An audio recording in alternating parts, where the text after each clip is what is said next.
Hello दोस्तों, मेरा नाम है एजे और आपका स्वागत है मिस्टीरियोलॉजी के एक और नई वीडियो में। आज की कहानी जापान की एक ऐसे शख्स पर है जिसे जापान में the man no prison can hold कहा जाता है। पर उसे ऐसा क्यों कहा जाता है और उसने ऐसा क्या किया था, ये सारे जवाब आपको आगे की कहानी में मिलेंगे। So let's uncover the true story of Yoshie Shiratori, the man no prison can hold. Yoshie Shiratori का जन्म 31 जुलाई 1907 को जापान के आओमोरी शहर में हुआ था। बचपन में ही पिता के मौत के बाद उसके कंधे में काफी जिम्मेदारियां आ गई थी और उसने 12-13 साल की उम्र से ही काम करना शुरू कर दिया था। पहले तो उसने एक टोफू की दुकान पर काम किया, मगर बाद में एक रशियन जहाज में कुछ मछुआरों के साथ केकड़े पकड़ने लगा। लेकिन इन सभी कामों से उसकी आर्थिक जरूरत पूरी नहीं हो पा रही थी और वो जल्द से ज्यादा पैसे कमाना चाहता था और इसी लालच ने उसे क्राइम की दुनिया में पहुंचा दिया और अब उसने लोगों को लूटना और चोरी करना शुरू कर दिया था और उन पैसों से अपनी जिंदगी मजे से काट रहा था। इसी बीच शिराटोरी एक लड़की से शादी कर लेता है और उससे उसकी एक बेटी होती है। फिर साल 1936 में लूटपाट के दौरान हुए एक खून में जापान की पुलिस मुजरिम की तलाश में थी और इत्तेफाक से योशिए शिराटोरी उनके हत्थे चढ़ जाता है और क्योंकि वो एक पेशेवर चोर और लुटेरा था, इसलिए पुलिस उसे उठाकर आओमोरी जेल में डाल देती है, जबकि उसने ये कत्ल किया ही नहीं था। आओमोरी जेल में आते ही शिराटोरी की हार्डशिप शुरू हो गई थी और वहां के गार्ड के टॉर्चर करने और खराब व्यवहार की वजह से शिराटोरी ने डिसाइड किया कि वो इस जेल में और नहीं रुकेगा और उसने प्लानिंग शुरू की अपने पहले जेल ब्रेक की। वो कई महीनों तक वहां के गार्ड्स के रूटीन को फॉलो करने लगा और उसके रिजल्ट में उसे पता चला कि गार्ड्स की 2 पेट्रोलिंग के बीच में 15 मिनट का गैप है, यानी कि जब एक गार्ड उसके सेल के सामने से पार होगा तो दूसरे गार्ड को वहां से पार होने में 15 मिनट लगेंगे और अगर उसे उस जेल से भागना था तो उसे अपने सेल के दरवाजे के बाद 6 और दरवाजे 15 मिनट के अंदर खोलने थे। और यहाँ उसके चोरी करने के हुनर के साथ काम आई एक छोटी सी लोहे की तार जिसे उसने अपने ही नहाने वाली बाल्टी से चुराया था। उसके बाद एक रात उसने अपने भागने की पूरी तैयारी कर ली और सुबह 5:30 बजे के आसपास एक गार्ड के उसके सेल के पास से पार होने पर उसने तकियों को चादर के अंदर डालकर एक ऐसा शेप बनाया जिससे लगे कि वो वहीं सो रहा है और फिर अगले 15 मिनट के अंदर उसने अपने हुनर के साथ ताले खोलकर सभी दरवाजों को वापस भी बंद किया ताकि सुबह तक किसी को कोई भी शक न हो और वो जेल से भाग निकला। अगली सुबह पता चलने पर जेल के अंदर बाहर सब जगह शिराटोरी को खोजा गया, मगर उसका कुछ भी पता नहीं चल पाया क्योंकि तब तक वो जेल से काफी दूर निकल चुका था। ये शिराटोरी का पहला जेल ब्रेक था, मगर शिराटोरी की ये आज़ादी सिर्फ 3 दिनों तक ही चली क्योंकि उसके पास पैसे और खाना न होने के कारण उसने बगल के एक हॉस्पिटल से कुछ सामान चुराने की कोशिश की, पर वहां के स्टाफ ने उसे पकड़कर पुलिस को सौंप दिया और उन्होंने फिर से उसे आओमोरी जेल में डाल दिया। इसके बाद शिराटोरी पर कत्ल, लूटपाट के साथ ही जेल ब्रेक के चार्जेस भी जोड़ दिए गए और कोर्ट ने शिराटोरी को इन सब क्राइम्स के बदले उम्र कैद की सजा सुना दी। इसके बाद कई साल शिराटोरी आओमोरी जेल में ही अपनी सजा काटता है। इसी बीच साल 1939 में जर्मनी के पोलैंड को इन्वेड करते ही वर्ल्ड वॉर 2 शुरू हो जाता है। इसमें जापान भी जर्मनी के साथ एलाइड पावर के खिलाफ लड़ रहा होता है। इसी बीच 1942 में कुछ सिक्योरिटी रीजंस की वजह से योशिए शिराटोरी को आओमोरी प्रिजन से निकालकर अकीटा प्रिजन में डाल दिया जाता है और उसके पिछले जेल ब्रेक के रिकॉर्ड को देखते हुए उसके लिए वहां एक सेपरेट सेल बनवाया गया। वो सेल इतना छोटा था कि वहां पर सिर्फ एक ही आदमी सो सकता था। वहां की दीवार कॉपर से बनी हुई थी और काफी ज्यादा चिकनी थी।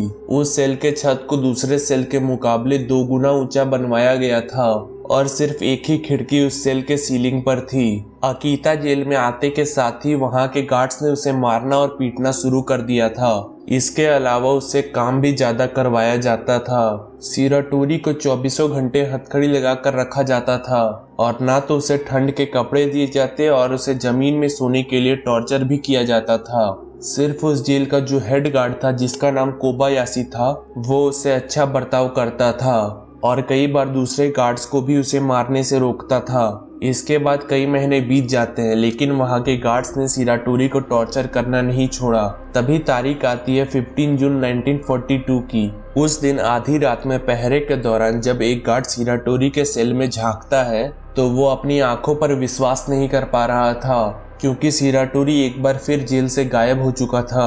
जब गार्ड्स उसकी सेल में पहुंचे तो वहां उन्हें सिर्फ उसकी हथकड़ी मिली, और जब उनकी नज़र ऊपर की ओर गई तो वो देखते हैं कि छत की खिड़की गायब है। उन्हें तुरंत सारी चीजें समझ में आ चुकी थी, जो ये थी कि जब से शिराटोरी इस जेल में आया था उसने यहाँ से भागने की तैयारी शुरू कर दी थी। उसने सबसे पहले एक मेटल के टुकड़े का इंतजाम किया और रात को गार्ड्स के जाने के बाद उस मेटल के टुकड़े से अपनी हथकड़ी को खोलता और दीवार से ऊपर चढ़कर उस खिड़की को ढीला कर हटाने की कोशिश करता। फिर गार्ड्स के आने से पहले नीचे उतरकर अपनी हथकड़ी वापस से लगा लेता। ऐसा बार बार कई महीनों तक करने पर वो खिड़की ढीली होकर निकल गई, लेकिन वो उस वक्त नहीं भागा और सही वक्त का इंतजार करने लगा। 15 जुलाई 1942 की एक तूफानी रात में शिराटोरी डिसाइड करता है कि यही सही टाइम है, और गार्ड्स के अपने सेल से पार होने पर उस मेटल के टुकड़े से अपनी हथकड़ी को खोलता है और दीवार के सहारे ऊपर चढ़कर खिड़की खोलकर जेल से गायब हो जाता है। बारिश और तूफान में उसके कदमों की आहट कोई भी गार्ड नहीं सुन पाता है और वो रात के अंधेरे में कहीं गायब हो जाता है। ये शिराटोरी का दूसरा जेल ब्रेक था। अकीटा जेल से भागने के बाद शिराटोरी अकीटा शहर में ही छुपते छुपाते अपनी जिंदगी काटने लगा, क्योंकि वहां के पुलिस उसे हर जगह खोज रही थी। बावजूद इसके शिराटोरी का कुछ भी पता नहीं चला। करीब 3 महीने बीतने के बाद एक रात अकीटा जेल के हेड गार्ड कोबायाशी के दरवाजे पर दस्तक होती है। तो जब कोबायाशी गेट खोलता है तो वहां शिराटोरी को देखकर दंग रह जाता है। शिराटोरी की खराब हालत को देखकर कोबायाशी उसे अंदर बुलाता है और खाना खिलाता है। इसके बाद शिराटोरी बताता है कि वो जेल से कभी भागना नहीं चाहता था, मगर वहां के गार्ड्स के खराब व्यवहार की वजह से वो वहां से भागने के लिए मजबूर हो जाता है, और सिर्फ तुमने ही मेरे साथ अच्छा व्यवहार रखा था, इसलिए मैं तुमसे मदद मांगने आया हूँ। शिराटोरी बोलता है कि वो सरेंडर करना चाहता है, पर पुलिस के पास नहीं बल्कि जापान की जस्टिस डिपार्टमेंट के सामने, ताकि वो उन्हें उसके साथ किए गए गलत कामों के बारे में बता सके। शिराटोरी की पूरी बात सुनने के बाद कोबायाशी उसे बोलता है कि वो उसकी पूरी तरह से मदद करेगा, मगर जैसी शिराटोरी बाथरूम जाता है कोबायाशी उसे धोखा देकर पुलिस को बुला लेता है। थोड़ी देर में ही जापान की पुलिस कोबायाशी के घर से शिराटोरी को गिरफ्तार कर लेती है और कोर्ट के सामने पेश करती है। कोर्ट उसकी कोई भी बात नहीं सुनती है और उसके पिछले 2 जेल ब्रेक को देखते हुए उसे आबासिरी जेल में भेज देती है। आबासिरी जेल का ये इतिहास था कि आज तक वहां से कोई भी कैदी नहीं भाग पाया था। आबासिरी जेल चारों तरफ से कई किलोमीटर तक बर्फ से ढका हुआ था, इसलिए वहां से लगभग भागना नामुमकिन था। शिराटोरी के इतिहास को देखते हुए उसके लिए आबासिरी जेल में भी एक सेपरेट सेल बनवाया गया, जिसके दरवाजे और खिड़की को तो मजबूत बनवाया ही गया, बल्कि खिड़की को उसके शरीर से भी छोटा बनवाया गया ताकि वो वहां से भाग ना पाए। वहां के गार्ड्स का व्यवहार शिराटोरी के प्रति पिछले 2 जेलों में से सबसे बुरा था, और वहां पर शिराटोरी के हथकड़ी खोलने के हुनर को देखते हुए उसके लिए एक स्पेशल हथकड़ी और बेड़ियां बनवाई गई। उन हथकड़ी की खास बात ये थी कि उसमें कोई भी चाबी डालने की जगह नहीं थी, इसीलिए किसी भी चीज से उसे खोलना लगभग नामुमकिन था, और उन हथकड़ियों का वजन लगभग 20 किलो था, जिसे कोई इंसान कभी भी नहीं तोड़ सकता था। ये हथकड़ियाँ हर 2-3 हफ्ते में सिर्फ एक ही बार उसके नहाने या फिर कपड़े बदलने के समय खोली जाती थी, और उसे खोलने के लिए भी बाहर से 2 स्पेशल कारीगरों को बुलाया जाता था, जिन्हें उस हथकड़ी को खोलने में लगभग 2 घंटे लग जाते थे। ये सारी चीजें चलती रही और डेट आ गया 26 अगस्त 1944, जिस रात पूरे जापान में वॉर टाइम ब्लैकआउट लगा हुआ था। वॉर टाइम ब्लैकआउट जंग के दौरान घोषित किया जाता है ताकि दुश्मन देश के प्लेन रात में अटैक ना कर सके।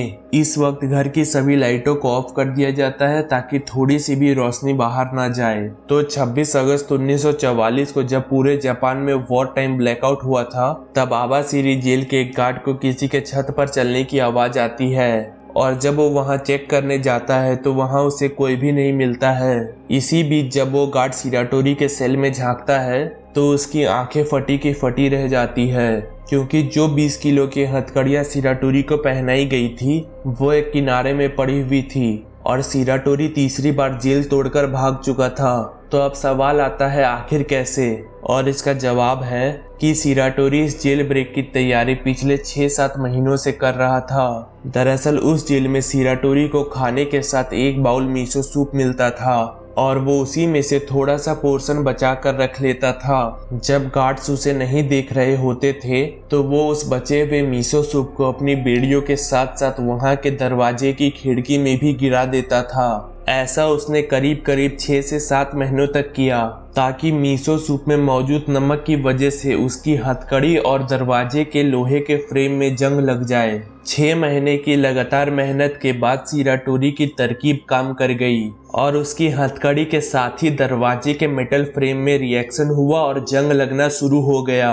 अब तारीख आई 26 अगस्त 1944 की, जब रात में वॉर टाइम ब्लैकआउट होने की वजह से पूरा जापान अंधेरे में था। इसका फायदा उठाकर सिराटोरी ने अपनी पूरी जान लगाकर हथकड़ी को तोड़ा और दरवाजे की खिड़की को तोड़कर फ्रेम सहित बाहर निकाल दिया।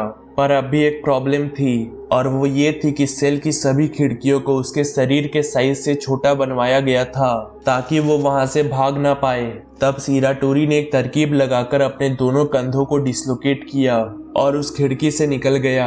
इसके बाद वो जेल की छत पर चढ़ा और वॉर टाइम ब्लैकआउट का फायदा उठाकर अंधेरे में गायब हो गया और वो पहला कैदी बन गया जो आबासिरी जेल तोड़कर भागा था। गार्ड्स ने वॉर टाइम ब्लैकआउट की वजह से उस रात तो उसे नहीं ढूंढा, मगर अगले दिन उन्होंने हर एक जगह सिराटोरी को खोजा जहां वो हो सकता था, लेकिन उन्हें वो कहीं पर भी नहीं मिला क्योंकि वॉर टाइम ब्लैकआउट का फायदा उठाकर वो काफी दूर निकल चुका था। कुछ महीने की और खोजबीन के बावजूद सिराटोरी उनके पकड़ में नहीं आया और उन्हें लगा कि सिराटोरी मर चुका है या फिर उसे किसी जंगली जानवर ने अपना शिकार बना लिया है और उन्होंने ये सोचकर उसकी खोजबीन बंद कर दी। इसी बीच समय आता है अगस्त 1945 का, जब अमेरिका ने जापान के 2 शहर हिरोशिमा और नागासाकी में 2 एटम बॉम्ब गिरा दिए, जिसके बाद जापान सरेंडर कर देता है और अमेरिका के जापान का पूरा कंट्रोल लेते ही वर्ल्ड वॉर 2 खत्म हो जाता है। इसके बाद करीब 2 साल बीत जाते हैं और साल आता है 1946। इसी समय जापान की पुलिस सापुरो नाम की जगह से एक आदमी को मर्डर के इंजाम में गिरफ्तार करती है, पर जब उस आदमी की पहचान की गई तब पता चला कि ये तो योशिए सिराटोरी है जो कि पहले से ही उम्र कैद की सजा काट रहा है और 3 जेलों को भी तोड़कर भागा हुआ है। इसके बाद सिराटोरी ने उन्हें अपनी 2 साल की पूरी कहानी बताई, जो ये थी कि जब वो जेल से भागा तो थोड़ी दूर में ही उसे एक गुफा मिल गई। उसने उसे अपना घर बना लिया और 2 साल तक कुछ छोटे जानवर का शिकार करके अपना पेट पालने लगा। 2 साल पूरे होने पर उससे रहा नहीं गया और वो बाहर आ गया। जैसे ही वो लोगों के बीच पहुंचा तो उसने देखा कि हर जगह अमेरिकी सिपाही घूम रहे हैं। जापानी भाषा के साथ साथ सारी चीजें इंग्लिश में भी लिखी हुई है। इन सब को देखकर वो तुरंत अखबार देखना शुरू करता है। तब उसे पता चलता है कि अमेरिका ने 2 न्यूक्लियर बॉम्ब हिरोशिमा और नागासाकी में गिराए हैं, जिसकी वजह से जापान ने सरेंडर कर दिया है और वर्ल्ड वॉर 2 खत्म हो चुका है। उसने सोचा कि अब अमेरिका पूरे जापान का कंट्रोल ले चुका है तो उसे अब सब भूल चुके होंगे और वो डिसाइड करता है कि वो वापस अपने घर जाएगा। सिराटोरी बिना रुके अगले 50 दिन तक पैदल सफर करके सापुरो पहुंचता है। वहां पहुंचते ही उसे बहुत तेज भूख लगती है कि तभी उसे एक टमाटर का खेत दिखता है। वो उस खेत में से बिना पूछे टमाटर तोड़ के खाने लगता है, मगर उसी वक्त उस खेत का किसान उसे चोर समझकर अपनी कुदाल से उस पर हमला कर देता है। अपना बचाव करने की कोशिश में सिराटोरी भी किसान पर हमला कर देता है। इसी हाथापाई के बीच में किसान को कुदाल लग जाती है और उसकी वहीं मौत हो जाती है। जब ये सब लोकल लोग देखते हैं तो वो लोग सिराटोरी को पकड़ के पुलिस को सौंप देते हैं। इसके बाद उसे सापुरो के कोर्ट में पेश किया जाता है, जहां सिराटोरी कोर्ट में अपील करता है कि उस किसान की मौत सेल्फ डिफेंस में हुई थी, मगर कोर्ट उसकी एक नहीं सुनती है और साल 1947 में मर्डर करने के आरोप में योशिए सिराटोरी को मौत की सजा दे देती है। इसके बाद उसे अपने आखिरी दिनों को काटने के लिए सापुरो जेल में डाल दिया जाता है। सापुरो जेल में भी सिराटोरी के लिए एक स्पेशल सेल बनवाया गया, जिसकी दीवार, छत और दरवाजों को स्टील का इस्तेमाल करके काफी मजबूत बनवाया गया और उसके सेल की खिड़की भी माथे के साइज से छोटी बनाई गई। इसके बाद 6 हथियारों से लैस गार्ड्स को सिराटोरी पर 24 घंटे निगरानी करने के लिए रखा गया।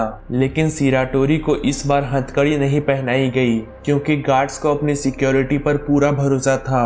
अब सिराटोरी सापुरो जेल में अपनी आखिरी दिन काट रहा था, इसलिए वो काफी रिलैक्स हो गया और बहुत ज्यादा सोने लगा। वो हमेशा अपनी जमीन पर रखे गद्दे में पड़ा रहता, सुबह कभी भी टाइम से नहीं उठता, जिसके लिए कई बार उसकी पिटाई भी होती थी, पर उसने ऐसा करना नहीं छोड़ा। अगले कई महीनों तक उसने ऐसा ही किया और अब उसकी उम्र 40 साल हो चुकी थी, इसलिए उन गार्ड्स ने भी उसे देर तक सोने से नहीं रोका। और जब अगले कई महीनों तक उसने कुछ भी नहीं किया तो गार्ड्स ने भी उस पर ध्यान देना कम कर दिया। एक बार ऐसी सुबह न उठने पर जब एक गार्ड ने उसकी चादर हटाई तो पहले जेल ब्रेक की ही तरह एक तकिया पाया। ये देखकर वो गार्ड पागल सा हो गया और उस सेल के खिड़की, दीवार, दरवाजे चेक करने लगा, लेकिन वहां कुछ भी टूटा फूटा हुआ नहीं था। उसे समझ नहीं आ रहा था कि सिराटोरी आखिर भागा कैसे। तभी एक गार्ड ने सिराटोरी के गद्दे को हटाया और उन्हें वहां एक सुरंग मिली जिसे सिराटोरी कई महीनों से अपने गद्दे के नीचे खोद रहा था। जैसे ही कोई गार्ड सिराटोरी से नजर हटाता तो वो तुरंत एक तकिया अपनी जगह रखकर गद्दे के नीचे चला जाता और सूप बाउल से सुरंग खोदना शुरू कर देता। वो मिट्टी को अपने नीचे के वुडन फ्लोर में छुपा देता था। कुछ महीने बाद जब सिराटोरी ने उस सुरंग को तैयार कर लिया तब वो वहां से भी निकल गया। इसके बाद उसे पूरे जापान में ढूंढा गया मगर वो कहीं नहीं मिला। तब तक साल 1948 आ गया। एक दिन सिराटोरी सापुरो शहर के एक पार्क में बैठा हुआ था, तभी एक पुलिस ऑफिसर उसके बगल में आकर बैठ जाता है और सिगरेट पीने लगता है, जिसे देखकर सिराटोरी काफी घबरा जाता है। लेकिन उस पुलिस वाले को शक न हो जाए इसलिए वो वहीं बैठा रहता है। इतने में ही उस पुलिस वाले ने अपनी पॉकेट से सिगरेट का डब्बा निकाला और एक सिगरेट सिराटोरी को ऑफर की। सिराटोरी इसे देखकर काफी शॉक हुआ क्योंकि उस वक्त सिगरेट को एक लग्जरी चीज कंसीडर किया जाता था। पर सिराटोरी ने सिगरेट ले ली और उसे पीने लगा। सिगरेट पीते पीते ही सिराटोरी की आंखें भर आई और वो रोने लगा क्योंकि आज तक जितने भी पुलिस वाले उससे मिले उन्होंने उसके साथ जानवरों जैसा सलूक किया था। जिस एक गार्ड पर उसने भरोसा करके अपनी कहानी सुनाई उसने भी उसे धोखा दे दिया। लेकिन जब इस गार्ड ने उसे सिगरेट ऑफर की तब सिराटोरी को समझ में आया कि सारे पुलिस वाले एक जैसे नहीं होते और उसने एक बार और भरोसा कर कर उस पुलिस वाले को अपना नाम बताया, जिसे सुनकर वो पुलिस वाला भी चौंक गया। मगर फिर सिराटोरी ने अपनी पूरी कहानी उसे सुनाई और बताया कि वो कभी भी जेल से नहीं भागना चाहता था। सिराटोरी ने इस बार जिस पुलिस वाले पर भरोसा किया था वो ईमानदार निकला और उसने सिराटोरी को जापान के जस्टिस डिपार्टमेंट के सामने पेश किया, जहां सिराटोरी ने जेल में कैदियों के साथ होने वाले खराब बर्ताव के बारे में बताया। फिर सिराटोरी को सापुरो के हाई कोर्ट में ले जाया गया और जब उन्होंने उस केस की सही तरह से जांच की तो पाया कि उस किसान की मौत सेल्फ डिफेंस में हुई थी और जितनी बार भी जेल तोड़कर सिराटोरी भागा उसने कभी भी किसी गार्ड को नहीं मारा, जबकि जेल के गार्ड्स ने हमेशा ही उसे टॉर्चर किया था। इसलिए सापुरो हाईकोर्ट ने योशिए सिराटोरी के मौत की सजा को हटाते हुए उसे 20 साल की सजा सुनाई। इस बार उसकी अपील मानते हुए उसे टोक्यो की फुचू जेल में भेज दिया गया। फुचू जेल के गार्ड्स अच्छे थे और वहां का मौसम भी गर्म था, इसलिए सिराटोरी अपनी सजा पूरी करने का डिसाइड करता है और वहां से नहीं भागता है। करीब 16 साल बाद साल 1961 में योशिए सिराटोरी के अच्छे व्यवहार के चलते उसे 14 साल में ही जेल से छोड़ दिया जाता है। इसके बाद वो अपने होम टाउन आओमोरी जाता है, लेकिन उसके घर पहुंचते ही उसे पता चलता है कि उसकी वाइफ कुछ सालों पहले ही मर चुकी है, मगर उसकी बेटी अभी भी वहीं थी और काफी बड़ी हो चुकी थी। अगले कई साल वो ईमानदारी से काम करता है और अपनी बेटी के साथ रहता है और 24 फरवरी 1979 को 71 साल की उम्र में हार्ट अटैक से योशिए सिराटोरी की मौत हो जाती है। बाद में जब योशिए सिराटोरी की कहानी जापान के आम लोगों तक पहुंची तो सिराटोरी को एक एंटी हीरो की तरह माना जाने लगा और वो पहला और आखिरी आदमी बना जापान के इतिहास में जो 4 जेलों को तोड़कर भागा था। तो ये कहानी थी योशिए शिराटोरी की, जिसे जापान में the man no prison can hold कहा जाता है। अगर आपको ये कहानी अच्छी लगी तो वीडियो को लाइक करके चैनल को सब्सक्राइब कर दीजिए और कमेंट कीजिए कि अगली स्टोरी आपको कौन सी चाहिए। मैं मिलता हूँ अगले हफ्ते एक और नई स्टोरी के साथ। तब तक के लिए अपने और अपने परिवार का ख्याल रखिएगा। बाय।